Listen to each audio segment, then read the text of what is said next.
Friend, આજે આપણે ભણશું એમાં lesson 17 group names. Group names એટલે શું? તો કે ગ્રુપ એટલે જૂથ, નેમ્સ એટલે નામ. બરાબર? ગ્રુપ એટલે જૂથ અને નેમ્સ એટલે નામ. બરાબર છે? Many nouns can be grouped together. ઘણા નામ છે એનું ગ્રુપ બને છે બરાબર એક સાથે. And a common group name can be given to them. અને એ બધી જ વસ્તુનો એક કોમન નેમ નીકળે છે, કોમન નામ નીકળે છે. બરાબર છે?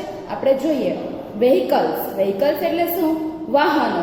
લોરી એટલે લારી, ટ્રક એટલે ખટારો, કાર એટલે ગાડી, મોટર ગાડી, એરોપ્લેન એટલે વિમાન, બસ એટલે બસ, ટ્રેન એટલે રેલગાડી, શિપ એટલે જહાજ. બરાબર? તો આજે આટલા બધા જે છે સ્કૂટર, મોટર ગાડી, પ્લેન, આ બધાને શું કહેવાય છે? તો કે વાહનો કહેવાય છે. બરાબર છે? તો આ બધા જ નામને એક નામ હોય છે, કોમન નામ, જેને વાહનો કહેવાય છે. વાહનો ખબર પડી ગઈ ને? હવે સમજાયું તમને? ચાલો આપણે નીચે એક્સરસાઇઝ જોઈએ. આવી જ રીતે તમને નીચે ગ્રુપમાં નામ આપેલા છે. એ ગ્રુપમાં નામ જે આપેલા છે એ નામનું પણ એક કોમન નામ છે. એને શું કહેવાય છે એ આપણે લખવાનું છે. ફર્સ્ટ છે કપ, સોસર એટલે રકાબી, પ્લેટ એટલે થાળી, બાઉલ એટલે વાટકો, ગ્લાસ. બરાબર? એને શું કહેવાય? ગ્લાસ. બરાબર? આ બધાની વસ્તુને શું કહેવાય છે? ક્રોકરી. શું કહેવાય છે? ક્રોકરી. પછી છે કેરટ એટલે ગાજર, બ્રિંજલ એટલે રીંગણું, રેડિશ એટલે મૂળો, કેબેજ એટલે કોબી, સ્પિંચ એટલે પાલક. બરાબર? તો આ બધી જે આ બધું શું છે? તો કે કારેલા, રીંગણા, બટેટા, દૂધી, એ બધાને આપણે શું કહીએ? તો કે શાક કહીએ ને, શાક. હા, તો શાકને અંગ્રેજીમાં શું કહેવાય? વેજીટેબલ કહેવાય. શું કહેવાય? વેજીટેબલ કહેવાય. હવે આપણે અહીંયા જોઈએ રોઝ એટલે ગુલાબ, જાસ્મીન, જાસ્મીન એ પણ એક ફૂલનું નામ છે, દહિલા, સનફ્લાવર એટલે સૂર્યમુખી, મેરીગોલ્ડ એટલે ગલગોટો. હવે આ બધા જ છે એને શું કહેવાય છે? ગુલાબ, કમળ, ચંપો, ચમેલી, ગલગોટો, મોગરો, આ બધાને શું કહીએ છીએ આપણે? ફળ કહીએ છીએ? નહીં. શું કહીએ છીએ આપણે? ફૂલ કહીએ છીએ. ફૂલ કહીએ છીએ ને? તો તમને બધાને પણ ફૂલ બહુ ગમે છે ને? યસ. તો આ બધા છે ફ્લાવર્સ. ફૂલને અંગ્રેજીમાં શું કહેવાય? ફ્લાવર્સ. બરાબર? આપણે 4 જોઈએ. એપલ એટલે શું કહેવાય? એપલ એટલે સફરજન. પીચ એ પણ ફ્રૂટનું નામ છે. ફીગ એટલે અંજીર, સ્ટ્રોબેરી, મેંગો એટલે કેરી. તો એપલ્સ બરાબર એટલે સફરજન, કેળા, ચીકુ, દાડમ, દ્રાક્ષ, એ બધાને શું કહીએ છીએ આપણે? શું કહીએ છીએ? ફળ કહીએ છીએ ને એને? કે શું કહીએ? ફૂલ કહીએ? ફળ કહેવાય ને?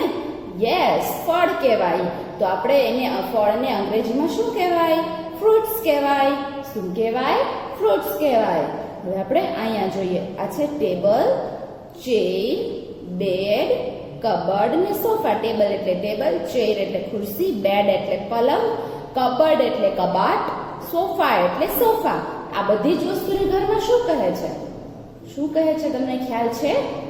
આ બધી જ વસ્તુને ફર્નિચર કહેવાય છે. શું કહેવાય છે? ફર્નિચર. તમારા ઘરમાં પણ બધી જ વસ્તુ છે ને? તો એ બધાને ફર્નિચર કહેવાય છે. ઓકે, ચલો આપણે 6 જોઈએ. રિંગ એટલે વીંટી, બેંગલ એટલે બંગડી, ઇયરિંગ્સ એટલે કાનની બુટ્ટી, બ્રેસલેટ એટલે હાથમાં પહેરવાનું જે બ્રેસલેટ આવે એ, ચેઇન એટલે ચેઇન. આ દરેક વસ્તુ આપણે જે પહેરવાની છે, દરેક વસ્તુ આપણે જે રિંગ છે એટલે વીંટી છે, બંગડી છે, બુટ્ટી છે, ચેઇન છે, બ્રેસલેટ છે, આ બધી જ વસ્તુ શું છે? તો આને શું કહેવાય? ઘરેણાં કહેવાય ને? શું કહેવાય છે? ઘરેણાં. તો ઘરેણાને અંગ્રેજીમાં શું કહેવાય? જ્વેલરી કહેવાય. શું કહેવાય છે? જ્વેલરી કહેવાય છે. બસ. તો આ જ કોમન વસ્તુ, આ બધી જ વસ્તુ છે પણ એનું એક કોમન નામ છે. બરાબર છે ને? આ ગ્રુપનું એક નામ છે. આપણે તમારા મમ્મી એમ કે ચાલો હવે મારે શાક લેવા જવું છે, તમારા મમ્મી કે પપ્પા એમ કે, કોઈ દી એમ કે મારે ખાલી આ એક જ વસ્તુ લેવા જવાનું છે, કે મારે આ એક વસ્તુની જરૂર પડે તો એક વસ્તુ લેવા જાય છે, પણ હંમેશા એક સાથે શાક લેવાનું હોય તો શું કે મારે શાક લેવા જવાનું છે. બરાબર છે ને? તો એ શાક એટલે શું છે? તો એ કોમન શબ્દ છે, પણ શાકમાં દૂધી, ટમેટા, રીંગણા, બટેટા, લીંબુ, એ બધા છે એ શું છે? શાકના નામ છે. અને એ બધાને આપણે કહીએ છીએ શું? શાક. સમજાઈ ગયું બધાને? છે ને સાવ સહેલું? તો પછી આવી જ રીતે સરસ બધા યાદ રાખવાના છે નામ vegetables, flowers, fruits, furniture, jewellery, crockery, class, આવી રીતે બધા કોમન નામ છે એને તમારે યાદ રાખવાના છે. Okay, bye bye.